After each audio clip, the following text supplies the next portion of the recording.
सागर, अरे अवनी सुनो, क्या तुमने कोई हमारे बच्चे के नाम सोचे हैं? अवनी ने मेज पर चाय रखते हुए कहा। हाँ, मैंने बहुत नाम सोचे। तुम चाहो तो डायरी में पढ़ सकते हो। कुछ लड़की के और कुछ लड़कों के, दोनों के नाम मैंने लिख रखे हैं। तुम्हें जो पसंद आए उन पर टिक कर दो। सागर अवनी को घूरते हुए बोला। लड़की के नाम का क्या होगा? हमारा लड़का ही होगा, लड़की नहीं, क्योंकि मुझे बेटा ही चाहिए। अवनी ये बात सुनकर दुखी हो गई और बोली, अगर लड़की हुई तो? सागर अवनी की बात काटते हुए बोला, लड़की कैसे होगी? लड़की होगी तो तुम अबॉर्शन करवा लेना। मेरा दोस्त डॉक्टर है, तुम्हें कोई परेशानी भी नहीं होगी। चलो, मैं सोनोग्राफी करा कर लाते हैं। अवनी दुखी होकर अपने कमरे में चली गई और भगवान से प्रार्थना करने लगी कि सागर को सद्बुद्धि दे। बेटियां ही नहीं होगी तो संसार आगे कैसे चलेगा? अगले दिन सागर अवनी को अपने दोस्त के हॉस्पिटल ले गया। सोनोग्राफी के बाद पता चला कि गर्भ में लड़की है।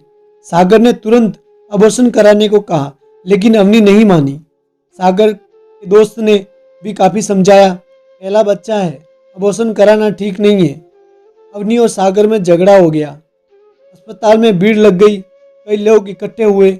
सब लोग सागर को घूर घूर कर देख रहे थे कि कैसा आदमी है। आजकल के नए जमाने में लड़का लड़की में फर्क करता है। अरे आजकल तो लड़कियों की शिक्षा दीक्षा पर सरकार भी कितना प्रयास कर रही है।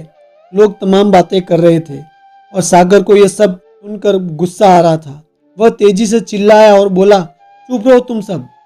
जो आज तरह तरह की बातें कर रहे हो वो कल मुख बधिरों की तरह सामने खड़े रहेंगे जब मेरी इस बेटी को सड़कों पर बेइज्जत किया जाएगा।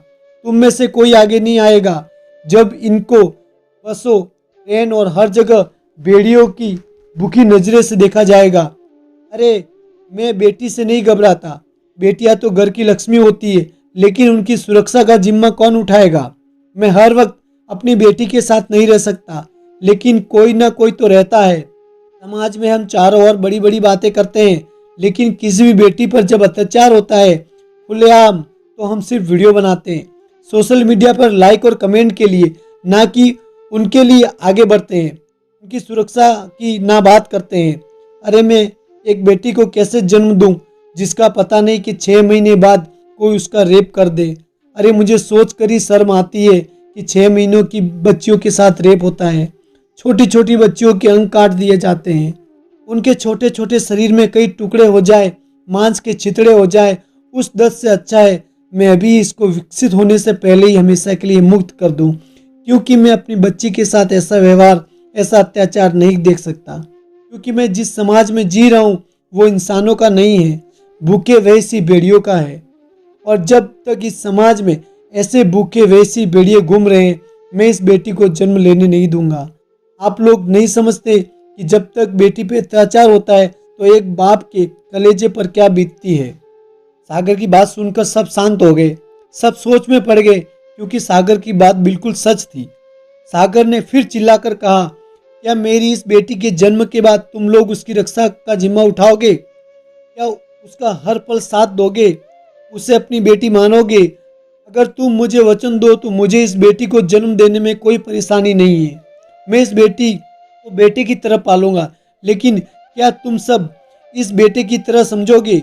ये मेरी बेटी कोई खिलौना नहीं है जिसे खेल कर तोड़ दिया जाए। इसमें भी भावनाएं होती हैं, इसे भी सिर उठाकर जीने का अधिकार है। माँ बाप के लिए बेटा और बेटी दोनों बराबर होते हैं। आजकल के इस गंदे समाज में अगर कोई बाप अपनी फूल सी बच्चियों को जाने कैसे बड़ा होने तक संभाल भी ले, तो शादी के बाद क्या जिम्मेदारी है कि वो बेटी सुरक्षित रहेगी? वह दहेज प्रताड़ना का शिकार नहीं होगी, वह घरेलू हिंसा का शिकार नहीं होगी। अगर आप सब लोग मुझे वचन दे कि यह शिकार नहीं होगी तो मुझे कोई परेशानी नहीं है इस बच्ची को जन्म देने में। यह सोच कर कि बात तो सागर की सच्ची कह रहा है, तभी सागर ने डॉक्टर से कहा, डॉक्टर साहब आप अबॉर्शन की तैयारी कीजिए। डॉक्टर ने सागर की बात समझकर अबॉर्शन की तैयारी शुरू कर दी। अवनी रोई जा रही थी। तभी एक नौजवान युवक आके बढ़ा और उसने सागर का हाथ पकड़कर कहा, मैं आपको वचन देता हूँ कि आपकी बेटी की रक्षा करूँगा। उसको देखकर कई सारे लोग प्रेरित होकर आगे आए।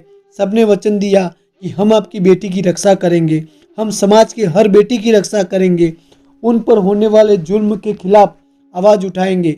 ऐसे करके अस्पताल में मौजूद सारे लोग सागर को वचन देने लगे। यह बात पूरे शहर में फैल गई। शहर में पूरे समाज में सभी ने एक दूसरे की बेटियों की सुरक्षा के लिए एक दूसरे को वचन दिया।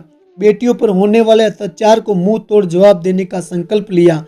कुछ महीनों के बाद सागर के घर में एक फूल सी नन्ही प्यारी बेटी हुई, जिसके जन्म लेने से सागर, अवनी और सभी लोग खुश हुए थे। सागर ने उस घटना के बाद फिर कभी नहीं कहा कि मुझे बेटा चाहिए। दोस्तों, अगर ये कहानी आपको अच्छी लगी हो तो इस वीडियो को अभी लाइक करके चैनल को सब्सक्राइब जरूर करें, क्योंकि हम हमेशा ऐसे ही आपके लिए कहानियाँ लेकर आते रहेंगे। धन्यवाद।